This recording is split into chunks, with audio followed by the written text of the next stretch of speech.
bagaimana cara kita sebagai orang tua untuk menjadi orang tua yang tangguh nih, Bunda, bisa langsung dijawab. Iya Mbak Dina, jadi kalau tadi banyak beberapa aspek ya yang menyebabkan kita harus lebih tangguh nih. Jadi kalau ingin anak tangguh maka orang tua harus tangguh dulu ya.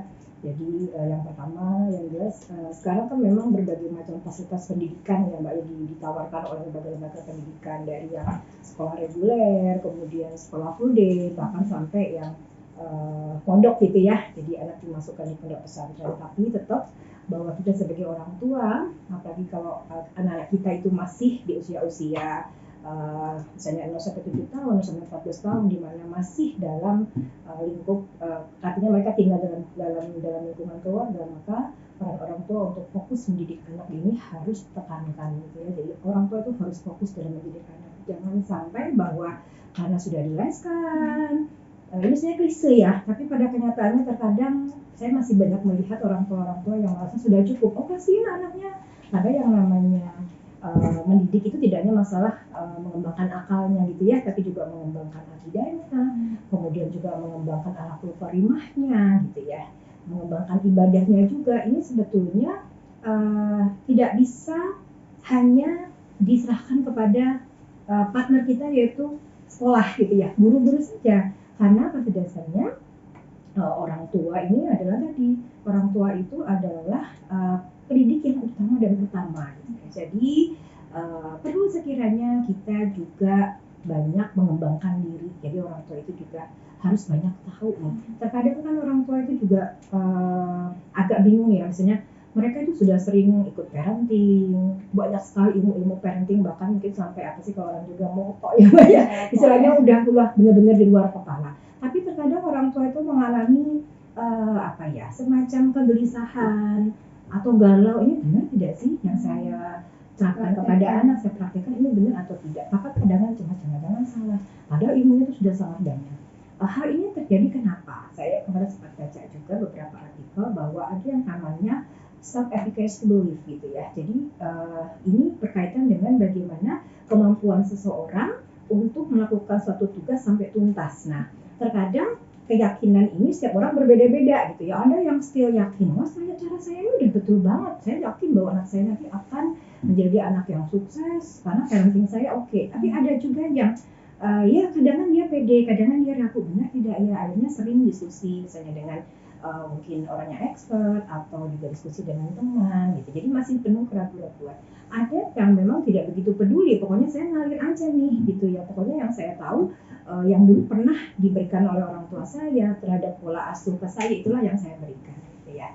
Jadi kadang ini juga berakibat pada kecemasan orang tua sendiri, sehingga kadang-kadang daripada mereka bingung, ya sudah saya serahkan aja semuanya kepada orang lain, misalnya entah itu kepada orang tuanya gitu ya, atau kepada guru-gurunya di sekolah, sehingga dia merasa bahwa ketika ada campur tangan orang tua itu malah nanti jadi lebih parah gitu ya kondisinya. Jadi dia merasa bahwa semua sudah saya serahkan kepada para ahlinya seperti itu ya, sehingga akhirnya orang tua itu ya merasa cukup saja dengan apa yang sudah anak dapatkan. Padahal kembali lagi bahwa tadi di An-Nisa sebenarnya ada yang namanya surah An-Nisa ayat 9 disampaikan di sana bahwa Allah itu menegaskan kepada para orang tua untuk menjadikan anak-anak mereka itu punya keselamatan berkehidupan, artinya di kehidupan dunia dan di akhirat, dan jangan sampai meninggalkan anak keturunan yang lemah gitu ya, kata lemah jasmani maupun rohani.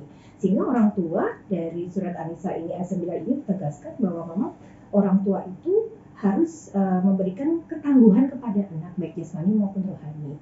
Sehingga ya itu adalah tugas orang tua, tidak bisa diserahkan semata kepada partner orang tua dalam sekolah atau misalnya ART-nya kah ataukah orang tuanya kah, seperti itu ya. Jadi di sini meliputi tadi mengembangkan akalnya. Mungkin kalau mengembangkan akal kita bisa berpartner dengan lembaga pendidikan, tapi tetap di rumah ini harus dikembangkan dengan versinya orang tua gitu ya.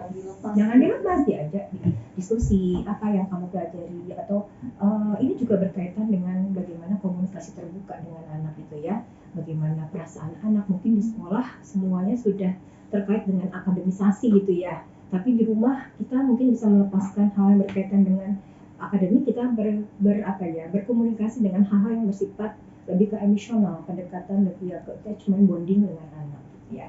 Nah, kemudian yang kedua berkaitan lagi juga dengan bagaimana kita mendidik anak itu dengan kehangatan dan suportif. Nah, ini sangat penting sekali.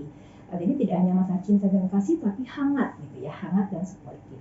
Di sini bagaimana orang tua itu bisa menjadi tempat yang aman, jadi ada secure attachment-nya gitu ya. Mereka juga bisa menjadi tempat yang nyaman, dan yang jelas juga bisa menjadi tempat yang mendukung dan menerima anak.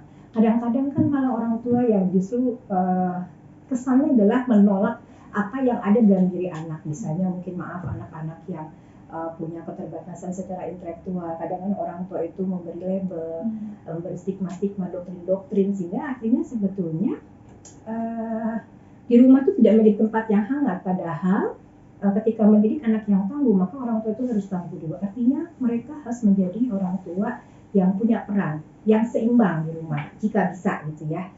Di mana ayah sebagai rujukan pertama gitu ya, kemudian rajul ula, kemudian ibu adalah sebagai magnet utama di rumah gitu ya. Bagaimana anak itu kalau nggak ketemu ibu, nggak cerita sama ibu, itu rasanya ada yang kurang gitu ya. Nah, bagaimana yang terjadi jika ibu adanya cuma marah-marah ya? Ibu yang ada cuma istilahnya menyalahkan si anak gitu ya. Ketika cerita sedikit ya salah kamu, kenapa kamu ini, kenapa kamu itu, akhirnya ibu bukan magnet bagi anak di rumah. Jadi ketika ibu tidak ada ya tidak apa-apa, bahkan mungkin magnet di rumah adalah gadgetnya gitu ya. Nah, karena di gadget itu seperti itu ya. Nah, ini hati-hati seperti itu ya.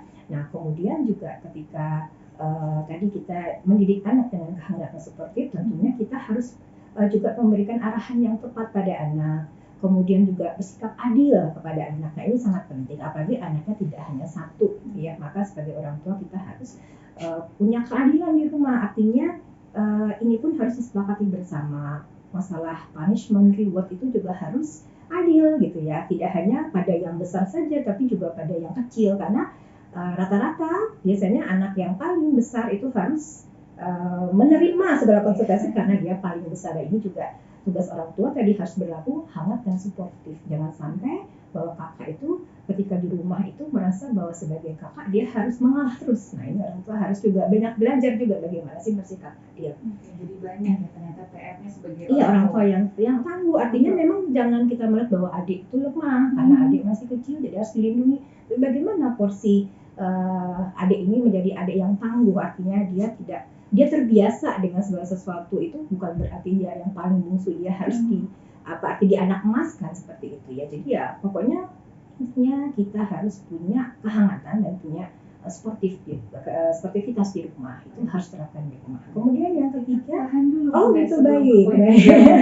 Tadi sudah ada 2 poin. Pertama tadi bagaimana kita menumbuhkan jasmani dan juga rohaninya, akal, kemudian juga akhlaknya harus di akidahnya juga yang pertama ya. Dan kemudian tadi yang kedua, bagaimana rumah atau orang tua ini menjadi tempat yang hangat dan sportif. Nah, kira-kira ada PR apa lagi yang nomor 3 sahabat? Nanti kita lanjutkan ya.